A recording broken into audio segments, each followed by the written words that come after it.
Moses, they had great opportunities, and they blew it.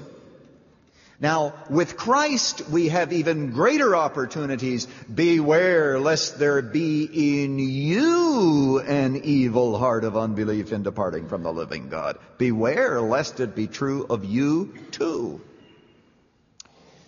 Well, what I'd like to do today is to give you a few reasons why God was so wrought up over what happened in the desert. What was it that set him off so that he would swear in his wrath, I will not let these people into the rest? Couple of things, 3 to be more exact. First of all, I want you to notice that they hardened their hearts. Verse 8, do not harden your hearts as when they provoked me. They made their hearts closed to God.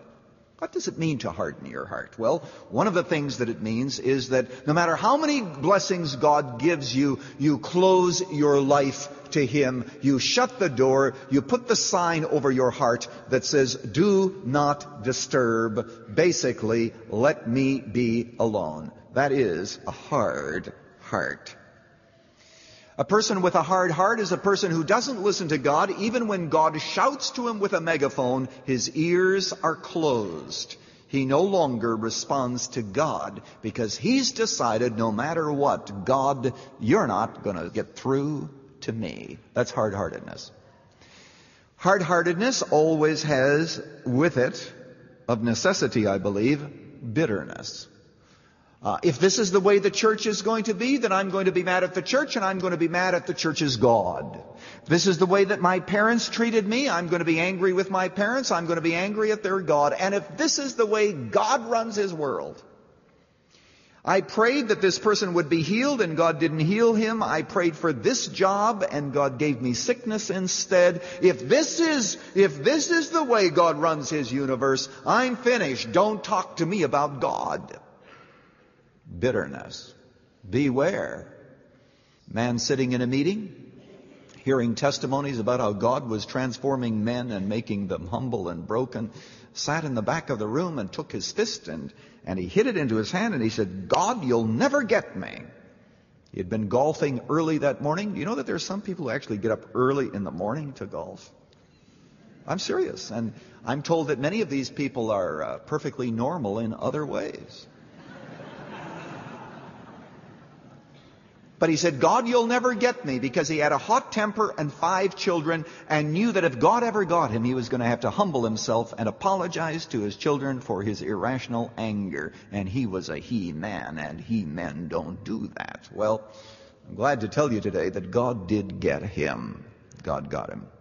But that's hardness of heart.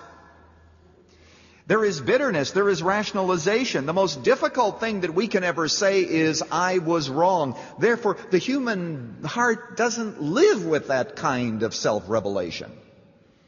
It has all these defense mechanisms, and it says, I am not wrong because I can steal money from my employer because he does not pay me enough. After all, he's stealing from me. Or it begins to rationalize and say, I can walk away from this marriage because she is difficult to live with, or he is difficult to live with. You see, we bring to every situation, we bring our own rationalization. We come armed with a pack of arsenals to try to prove to ourselves that we're not the one that is at fault. God is. He's the one who made it difficult for me. He's the one who didn't answer my prayers. He's the one, you see. That's the problem. It's not me. If you knew the whole situation, you'd know that I have a right to be angry. Beware lest there be in you a hard heart. Oh, beware. I don't know how old I was when I began to use an alarm clock. There was a period of time in which I'm sure my parents woke me. I'm sure they woke me at times because I did go to school occasionally when I was young. But there also was a time when I said I'm going to use an alarm clock. The first time this thing, you know those old alarm clocks, not these modern things that buzz you so nicely. I mean, we're talking about the ones that clang and bang and the walls rattle. But I'll tell you, when that thing went off, I was out of bed instantly, halfway in the middle of the room, thinking that the world had come to an end. Within 10 days, I was sleeping through this thing. You get used to it.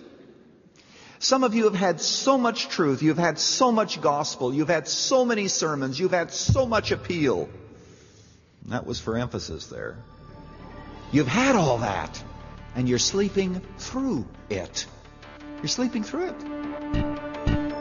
My friend, today I've actually thought about the possibility of writing a booklet entitled Sleeping Through the Alarm. This is Pastor Lutzer. And the reason for that is because there's some who hear so much truth, who have such hard hearts, that they simply are unable to hear what God is saying. Will you stay tuned next time as we continue this series that will help us listen to God? Thank you, Dr. Lutzer. Erwin Lutzer has brought part 1 of Living with Missed Opportunities, the second of 6 messages in his series Highlights from Hebrews. Tomorrow, more warnings about unbelief.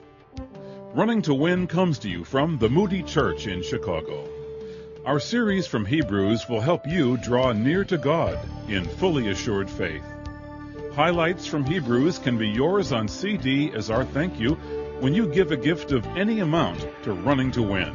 For details, call 1-800-215-5001. That's 1-800-215-5001. On the internet, go to offerrtw.com.